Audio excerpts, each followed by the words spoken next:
দর্শক, যুক্তরাষ্ট্র থেকে একটা বড় দুঃসংবাদ এসেছে। সেই দুঃসংবাদের কারণে বাংলাদেশের অর্থনৈতিক অবস্থা বিপদের মুখে পড়বে এমনটা মনে করছেন অনেক বিশেষজ্ঞ। কি সেই দুঃসংবাদ, সেই আলোচনাই করব এই ভিডিওতে। থাকবেন পলিটিক্স টিভির নিয়মিত আয়োজনে।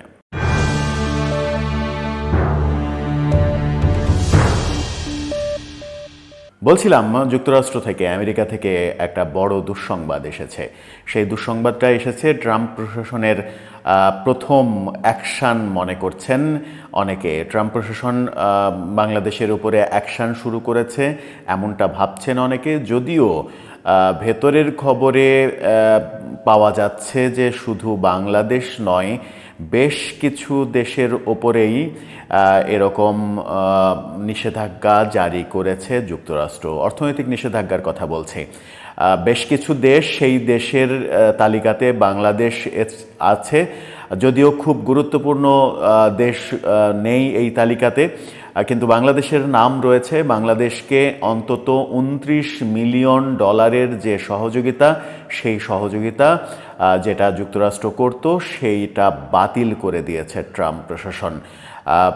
এই ট্রাম্প প্রশাসনের এই বাতিল প্রসঙ্গে ইলন মাস্ক বলেছেন যে আমেরিকার অর্থনৈতিক পরিকাঠামোতে যদি পরিবর্তন আনা না হয়, বাজেটে যদি কাটছাট করা না হয়, তাহলে আমেরিকা নিজেই দেউলিয়া হয়ে যাবে। সুতরাং বাজেটে কাটছাট করতে হবে, আর বাজেটে কাটছাট করার ক্ষেত্রে যে কয়েকটি দেশকে আমেরিকা বেছে নিয়েছে তার মধ্যে বাংলাদেশ অন্যতম।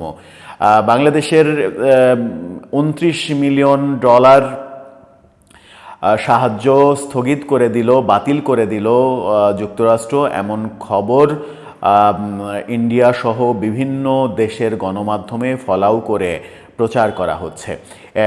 এটাকেই নরেন্দ্র মোদী এবং ডক্টর ইউনূসের মধ্যে যে স্নায়ুযুদ্ধ, সেই স্নায়ুযুদ্ধে নরেন্দ্র মোদীর লবিং জিতেছে এটাও বলার চেষ্টা করছেন। অনেকে বলছেন যে নরেন্দ্র মোদী ডোনাল্ড ট্রাম্পের সঙ্গে লবিং করেছেন, লবিং করে বাংলাদেশ সম্পর্কে তাকে বিষিয়ে তুলেছেন, এবং বাংলাদেশ সম্পর্কে তাকে বিষিয়ে তুলে বাংলাদেশের সহযোগিতা কাটতে বাধ্য করেছেন।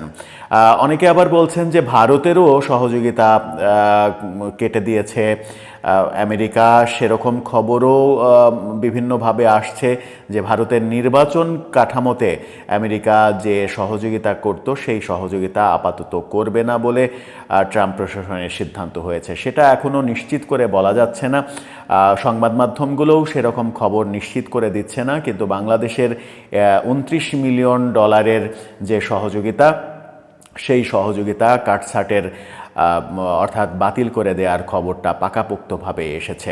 ডোনাল্ড ট্রাম্প ক্ষমতায় আসার পর থেকে বাংলাদেশের সরকারের উপরে, বিশেষ করে ডক্টর ইউনূস সরকারের ওপরে যে এক ধরনের আঘাত নেমে আসবে সেটা অনুমান করা যাচ্ছিল, সেটারই প্রথম ধাপ সম্ভবত এটা।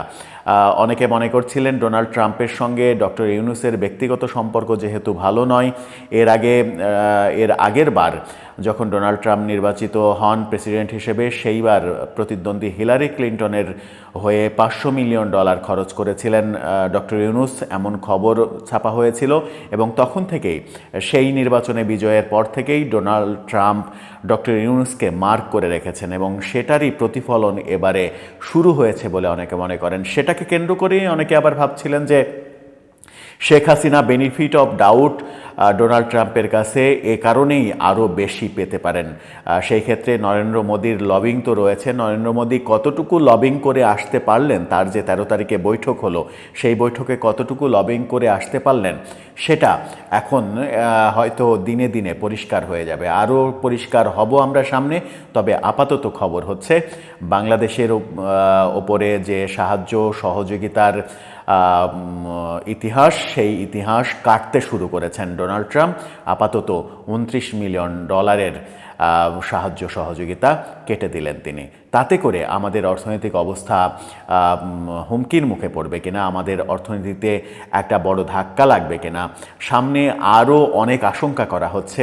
বাংলাদেশের গার্মেন্টস শিল্প আমেরিকার বাজারের উপরে নির্ভরশীল, 35% গার্মেন্টস পণ্য আমেরিকার বাজারে যায়। সেটার উপরে যদি খড়গ নেমে আসে তাহলে অর্থনীতি একেবারে পঙ্গু হয়ে যাবে বলেও অনেকে মনে করেন, এবং সেটা নেমে আসলে আশ্চর্য হবার কিছু থাকবে না বলেও অনেক বিশ্লেষক মনে করছেন। দর্শক, আপনার কি মনে হয় শেষ পর্যন্ত পরিস্থিতি কোন দিকে যাচ্ছে? ডোনাল্ড ট্রাম্প বাংলাদেশ ব্যাপারে কি এমন সিদ্ধান্ত নিতে চলেছেন?